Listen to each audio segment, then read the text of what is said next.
Welcome on into Card Central 365. This is STL Sports Central. We're presented by DraftKings. The crown is yours and powered up by Gray Bar. He's Ryan Fagan, a contributor on STL Sports Central, and I'm Luke Slabaugh. I'm just a guy. It is Sunday, September 14th. And Ryan, last night, if you were watching on Big Fox, FS2 for some of us, you saw a collapse like none other. In your words, a disaster.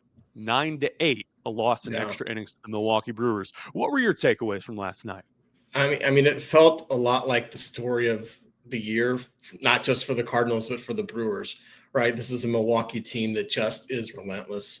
They find ways to win. They get the big home runs. They get the, moving the runners over. They do all these little things right. And then they have a lot of arms that can go out there. I think, and if we're talking about, the parallels between the Cardinals year and the Brewers year, it's maybe fitting that Eric Fedde came in there and pitched pretty well in a short stint. I think there's some symbolism there, but yeah, I mean, it's one of those things,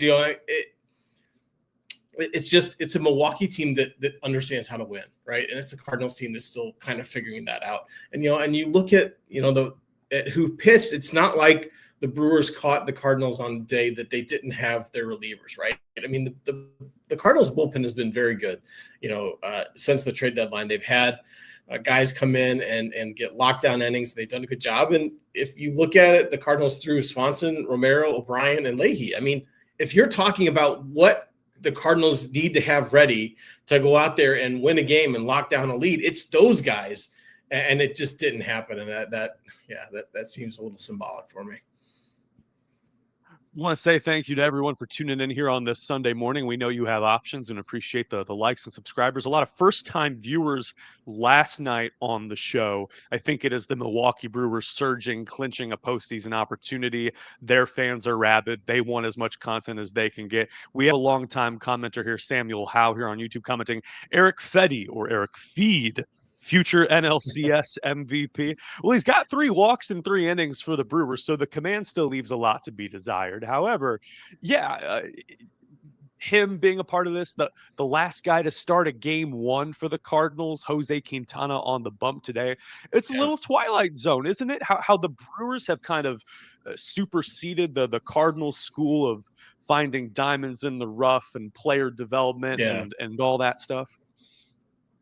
Yeah, no, I was thinking that exact same thing. I mean, when you look at this Brewers roster, and people are going to probably laugh at me when I say this, but it reminds me kind of when the Dodgers were kind of growing up to their peak, in 2015, 2016, when they were not just signing the big deals. They weren't just trading for Mookie Betts in 19. They weren't just doing those things, but they were finding Max Muncy, right? And they were finding Chris Taylor. These guys they basically picked up off the scrap heap, and all of a sudden are major contributors. They've done those types of things. They've gotten value from guys who other teams haven't figured out how to do it.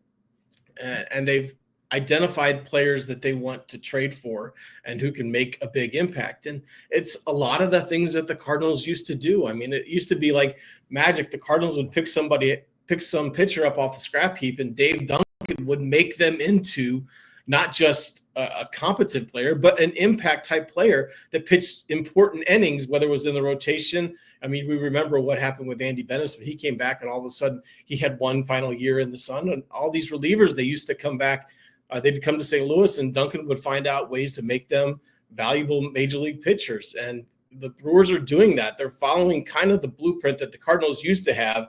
And the Cardinals seem to have forgotten how to do that, or at least they don't do it very well anymore. Right. And Dave Duncan used to turn the pitchers into gods, the everyday yeoman going on the bump. So past times for sure. Got a comment here from Harrison live on YouTube saying that seeing Victor Scott bunting against Eric Fedde, I believe that was the 8th inning, start of the 8th inning, where they got runners at first and second, and it's a bunt ground ball right to Fedde. He gets the force at third base. Very promptly. There were some fundamental issues last night that stuck in my craw, and Randy kind of challenged me on this last night on the post game. But Scott in particular throwing to the wrong bases. He was called out by AJ Pierzynski on the Fox broadcast. There was one ground ball to Nolan Gorman in the third, kind of a slow roller, but one that you're supposed to charge. And he just kind of fielded it when it bumped off the grass. What say you of the Cardinals' fundamental baseball playing in this series? It's not been great, and part of it is like when you talk about the bunt from Victor Scott, I mean, it's execution, right? Because they called that play because they know something about the way Eric Fetty fields, right? That was probably something that they had in their scouting report, and they knew was an issue when he was with the Cardinals, that he wasn't great off the mound fielding bunts, right? So you have Victor Scott, your guy who's a good bunter, one of the faster guys in the league, and you think, okay, this is a situation where we're not looking at sacrifice situations. We're looking at trying to get another runner on base, and he just didn't execute, right? And he bunted the ball, as you said, to Fetty, and he made the play, got the guy at third base, and all of a sudden it's a different scenario, and it's about execution, right? It's Gorman not taking care of a ball that he probably should, and that's part of the reason. I mean, you could all attribute that to the fact. I mean, even though he's been at third base lately, it's been a long time since he's played third base on a regular basis, and those balls where you're trying to come in and field and throw on the run,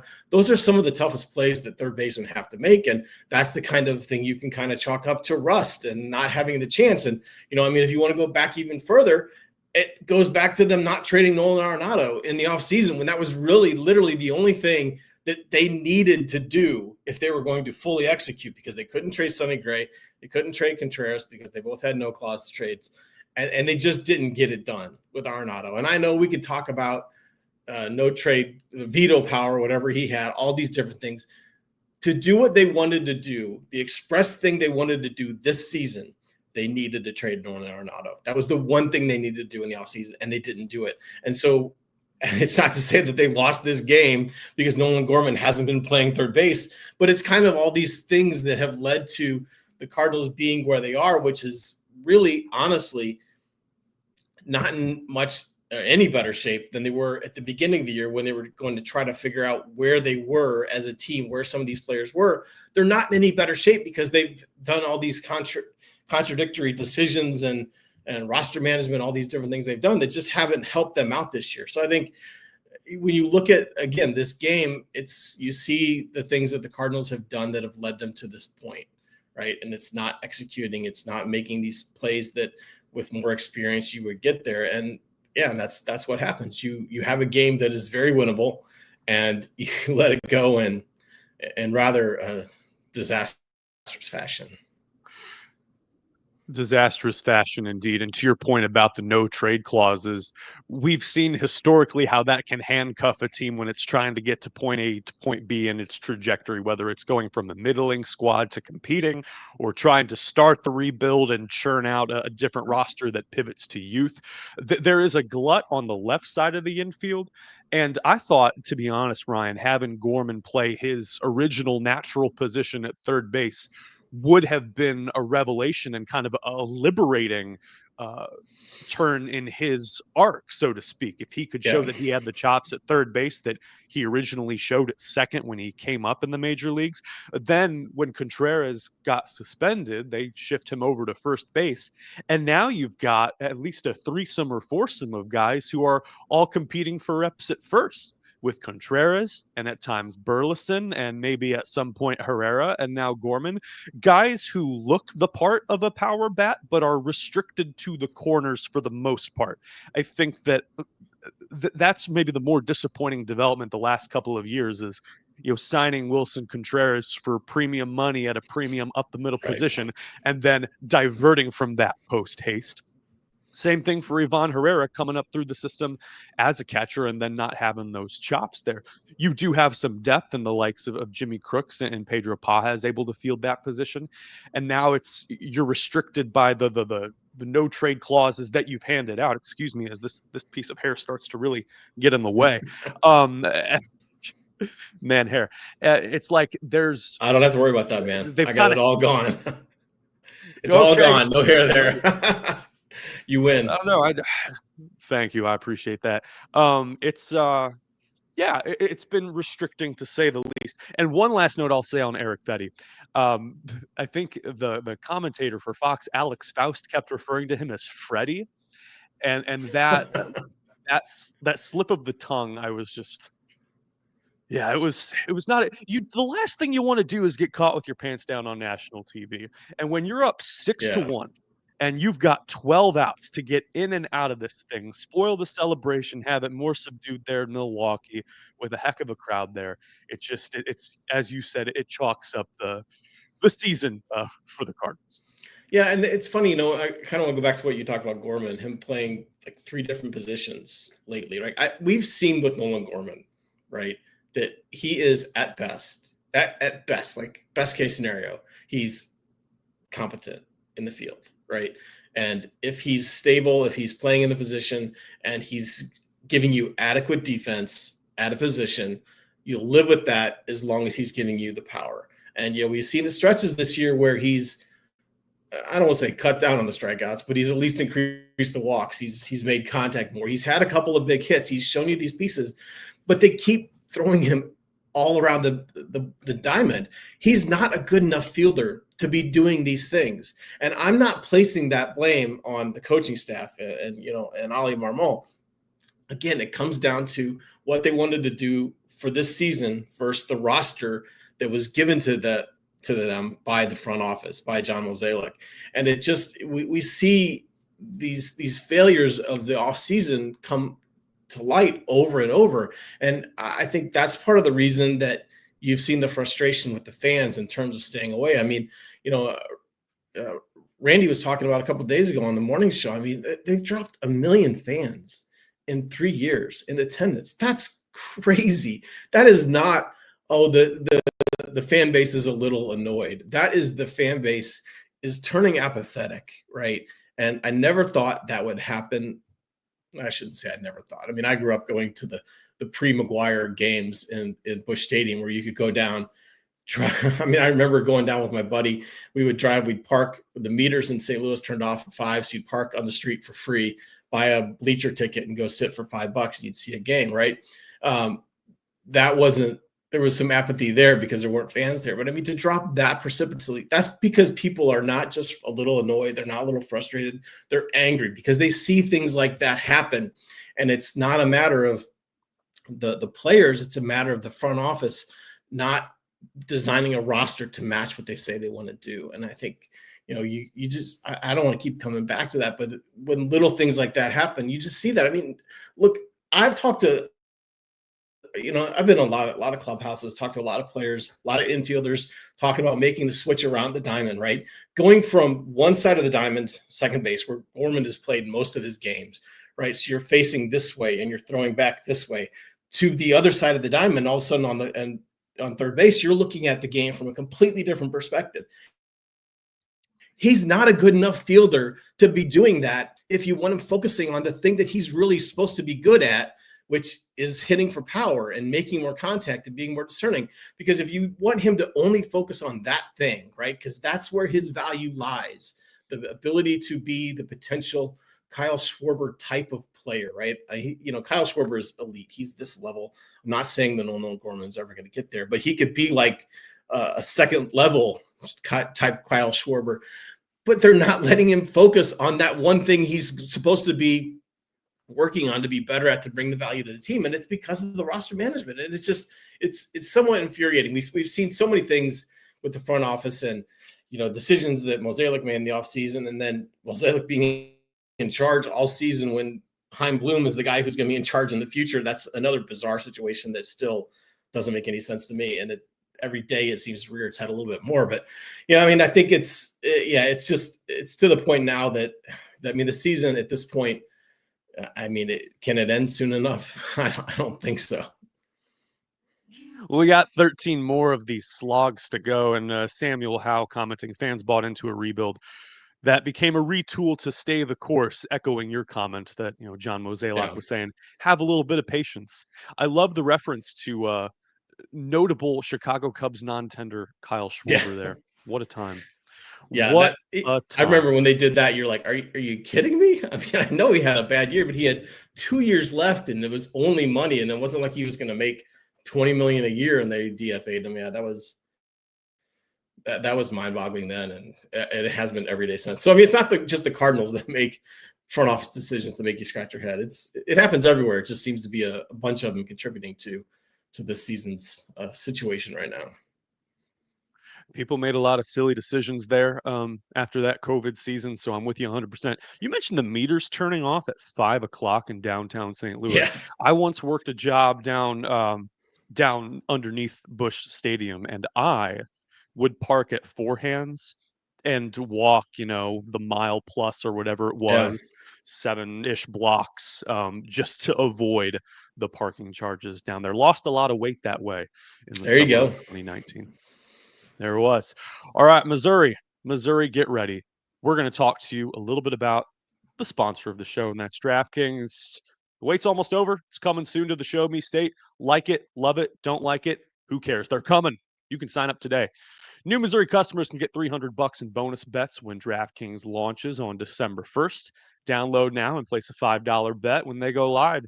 DK Sportsbook brings everything you need to elevate your game day, including live in-game betting, lightning fast payouts, and endless ways to get in on the action, all right from your phone. And when they go live in Missouri, you'll be betting with the Sportsbook app trusted by millions. Safe, secure, and with fast money withdrawals.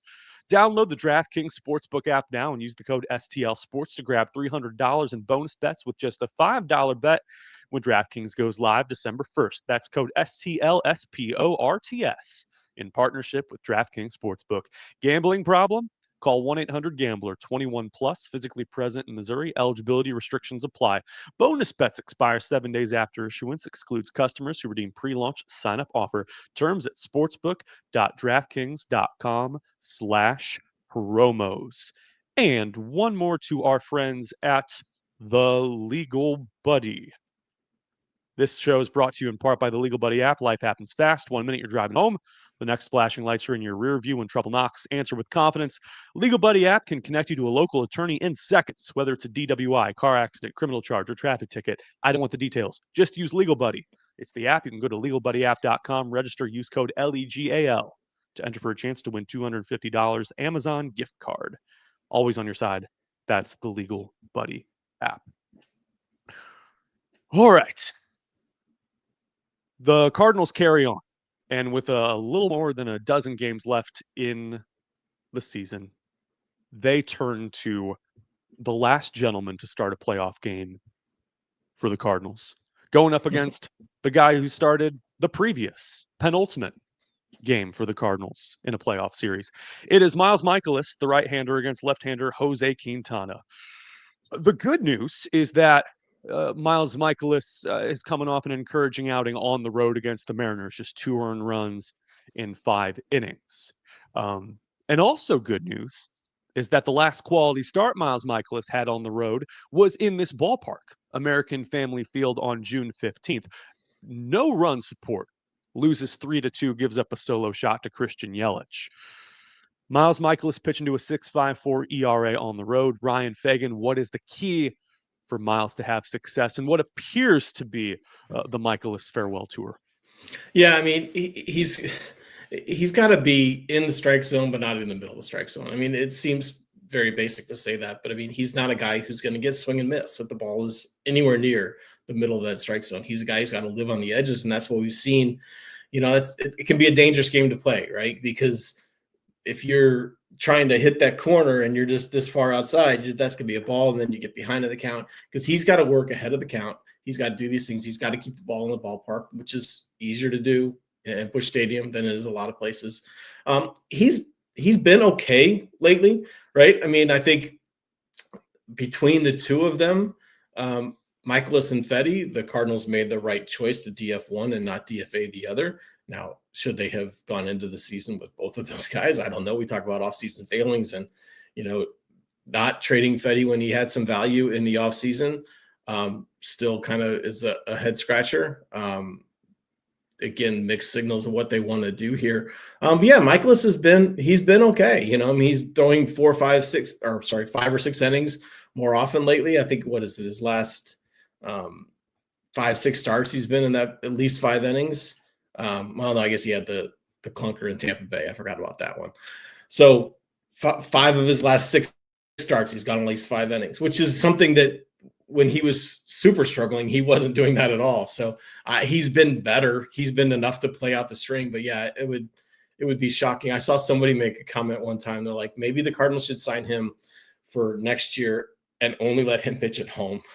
Right? He'd be the first home only contract in Major League history. Get him 12 starts in St. Louis and 0 on the road. And I mean, maybe, but I mean, I don't want to give him any ideas. Let's not do that. I was just kidding. But it has really been kind of amazing the difference at home and the road for a guy that's a veteran. And you wouldn't expect to see that kind of split on the road like that. Samuel Howe commenting that Miles Michaelis has perhaps at 37 earned a contract this offseason wherever he desires or somewhere else, particularly maybe close to his home in Jupiter, Florida, for a team that would give him a chance, maybe a pillow contract type of situation, maybe an incentives contract situation. And his counterpart today, left-hander Jose Quintana, former All-Star with the Chicago White Sox, generally a middle of the rotation type starter for a contending team like the Brewers, a great option to have as a number 4 option going into a postseason. And he's been the Cardinals stuck it to him earlier this year. However, he's been solid. I don't know I'm trying to think of a way to phrase this. Like in your experience, what has been the way to get to Jose Quintana? Well, he's a guy that I mean, he's been good this year. His last couple starts have been a little rough, but he's the type of player that if he's your number 3 or 4 guy on a playoff caliber team, you're in pretty good situation, right? Because he knows how to pitch. You know, again, he's not quite like Michaelis, and he has to be as careful about not getting into the zone because he has at least the breaking stuff to be able to get some swing and misses in there. But yeah, I mean, he's been solid. You know, as you mentioned, he started the game for the Cardinals, the game 1, the last time they were in the postseason, and he was great. You know, and he earned that start. I think you looked at that rotation and you said, okay, well, they've got like 4 or 5 guys they could get. Well, 3 or 4 guys they could give that game 1 start to. And a lot of the other ones had a deeper track record in St. Louis. The Cardinals went with Quintana, and he was really good. You know, I mean, they were in position. It feels like that was 2 decades ago, right? But he put them in position heading into the late innings to win that game. And who knows what would have happened if they win that one, then they win the next one, and the Phillies don't go on their big run, and it's a different type of postseason, and maybe even a different type of thing down the road. But you know, I mean, he's been really good. You know, I think he's entered into that crafty lefty type thing description right now. I don't know that he's definitely there. He's not like a Jamie Moyer type of crafty lefty because he still has more stuff than Jamie Moyer did, even though Moyer made it work for 10 years longer than anyone thought he would. But, you know, Quintana's been good, and he's not going to blow up necessarily. He's going to keep them in games. And I think if you're the Brewers and you've got this offense that has shown that it definitely can come back in the late innings, as we've seen so many times this year, he's the type you want because he's going to keep you in position to win if you to pull out a win through 6 innings, which is what you want out of a starter.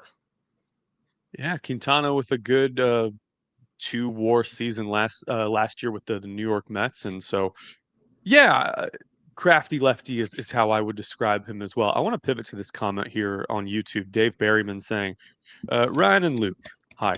Not anyone in our lineup knows how to shorten up with 2 strikes to increase bat control, increase bat speed, and be able to stop a swing if they guess wrong. I agree with part of that. I think last night is probably not the sample that you would point to in that they scouted Jacob Mizorowski really well. And you could tell on Ivan Herrera's home run, for example, he was sitting dead red, knew exactly where it was going to go. And it's kind of Newton's third law, right? If the ball comes in there at 101, it might exit just about the same velocity there. But I would challenge this in that the Cardinals do have guys who are more in the contact hitter type of category, that they aren't just big swing and miss guys. Donovan, Herrera, Wynn, Burleson, and at times Newt Barr as well. All of them are striking out at a rate, under 25% and sometimes under 20. So I would challenge that, in that you're going up against a left-hander today. You might be able to see the ball a little bit well. And we saw good examples last night of, Thomas Saggese using the backside of the field and getting 3 hits, and Ivan Herrera being a triple short of the cycle. So if they've got Jose Quintana scouted out in a similar way that they had Jacob Mizorowski, I would challenge part of this statement. What say you? Yeah, I mean, and that's also part of the way the game's going, right? I mean, I think so many fans in St. Louis are probably about, my age in that range, and they remember, Tommy Herr striking out a couple times a year, and it was just a lineup. It was basically, you look at those 80s Cardinals teams, and it was a lineup of guys who never struck out plus Jack Clark, right? And it was like the Terry Pendletons and Willie McGee, guys that just made contact. And you would see guys choked up where the bat was like that far down. That, like, you don't see that anymore. And it's not just in St. Louis. You just don't see that elsewhere, because, I mean, they're looking to drive the ball. They're looking to make impact swings. They're looking to get that exit velocity. And it's not just about the chase for exit velocity, but it's a chase to make the ball harder to field for the defenders, right? And that's where the exit velocity comes in. And so we talk about like exit velocity. People are like, well, this guy's going to hit 5 home runs. Why does he care about exit velocity? Because a line drive hit at a third baseman is harder to field than a soft grounder, right? And I think that's part of what they're trying to do. And it is frustrating, because you see a guy with 2 strikes and a runner on second and 2 outs, and you're like, why are you swinging that hard when a little flare, a Texas leaguer would do it? But I think they've looked at the numbers, and that's kind of the way that the game is going right now. Now, all it takes is a couple other guys like Luis Ariz, who are taking the opposite approach, the old school approach. You get a couple of those guys in that lineup, and a team with that has that success, and you'll see the opportunity to come around. And, a guy like, Saggese, with 3 hits again last night, he had 4 hits again a couple days ago. I mean, he's kind of going to have an opportunity in this last couple of weeks to show that he can be more than just a utility infielder who's going to play around a couple times a week at different positions. I mean, he was a pretty highly regarded prospect at one point in time, and it just seems like he got to St. Louis and he didn't have anywhere to play regularly, and he had a couple of tough spot starts, and everybody kind of forgot about him. But he's a guy that, when you're looking at what do the Cardinals look like in 2026 and what players might they trade to bring back value, and he's a guy that, is not going to bring back value in trade, but he could fill in if they decide to. And I'm not saying they should do this, but if they decide to trade a Donovan, a guy who could bring back some sort of return, so JC could help fill in that void as 26 starts, because let's be honest, 26 is going to be another rebuild. 26 could be a rebuild, and we might have a preview of what that lineup would look like today. In the last minute, the Cardinals have released their lineup for today. I will go ahead and pull it up. Well, I can't pull it up. It's their social media post, but I'll read it to you, Ryan Fagan. Leading off batting. Okay, yeah, left fielder Lars Nootbaar batting first. Ivan Herrera DHing, hitting second. Alec Burleson at first, hitting third. Thomas Saggese, the man that we just spoke of, playing shortstop and hitting cleanup. Nolan Gorman behind him at third base. Pedro Pajes hitting 6th. Jordan Walker, everyone's favorite, in right field batting 7th.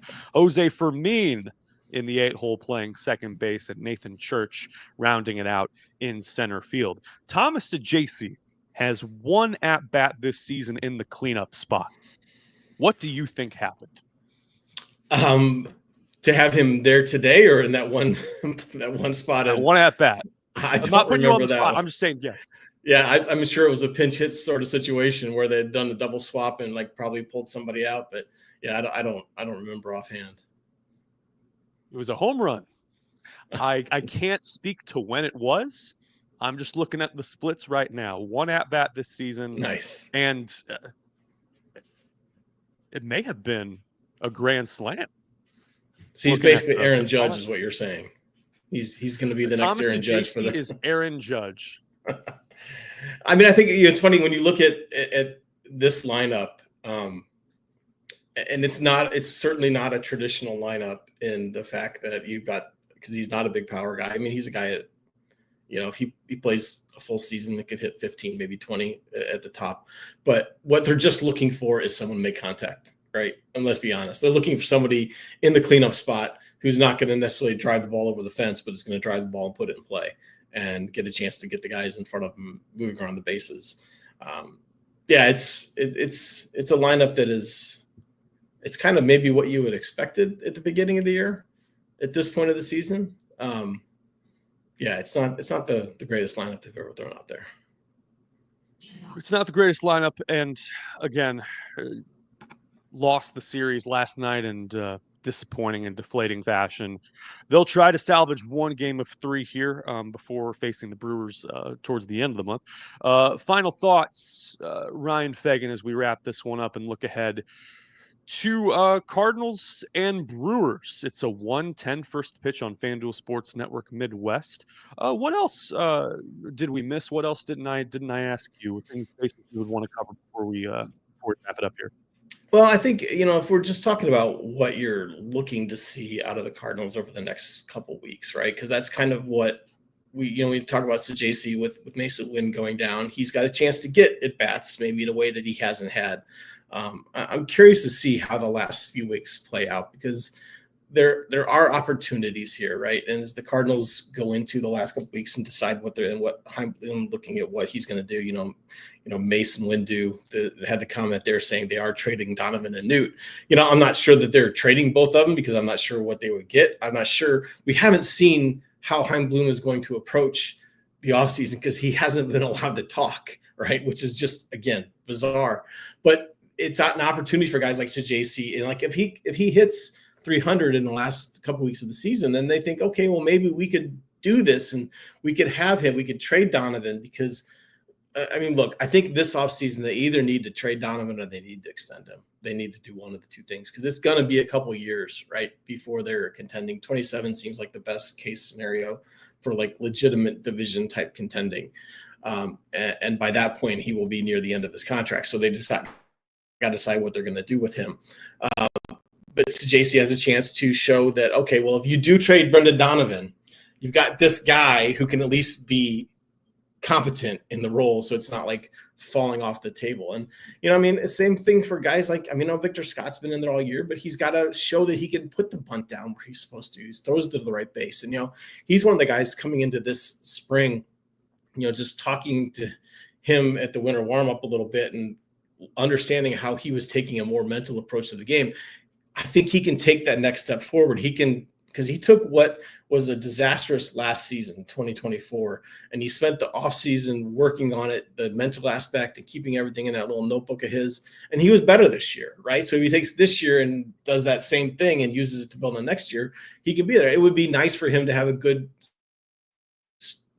finish to the season. But overall, I think that it's just, I guess you look at it as it's an opportunity. Jimmy Crooks, I'd like to see him get a couple more bats. He's had a tough time in his limited major league experience, 2 for 20, something like that. I'd like to see him get a couple more starts and a chance to see what he can do. But yeah, it's mid-September, and any sort of hope for a crazy wild card push, when they were 5 games ago, they were 500 and only a couple games out.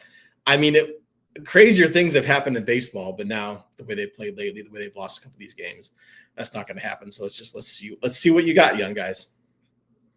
See what you got, indeed. I want to clarify a comment I made earlier. Thomas JC, his only home run this season is at Boston. It was that ill-fated 18-7 game. He was in the cleanup spot, pinch hitting for Nolan Arenado in the 9th, a 3-run home run. There you go.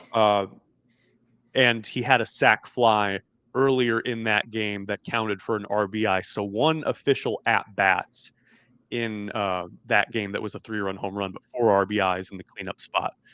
Aaron Judge, man. Aaron Judge. The Cardinals do Aaron Judge. He's Aaron Judge. All right, he's Ryan Fagan. I'm Luke Slabaugh. I want to say thank you all for tuning in here. If this is the first time that you're watching, I know we get a lot of unsubscribed people who are just trolling around YouTube or like baseball talk, or maybe we got some Bruce fans, maybe we got some lovers of St. Louis and Missouri in general. Go ahead, subscribe, stlsportscentral.com as well. You'll see some of Ryan Fagan's contributions. I got nothing to promote, nothing.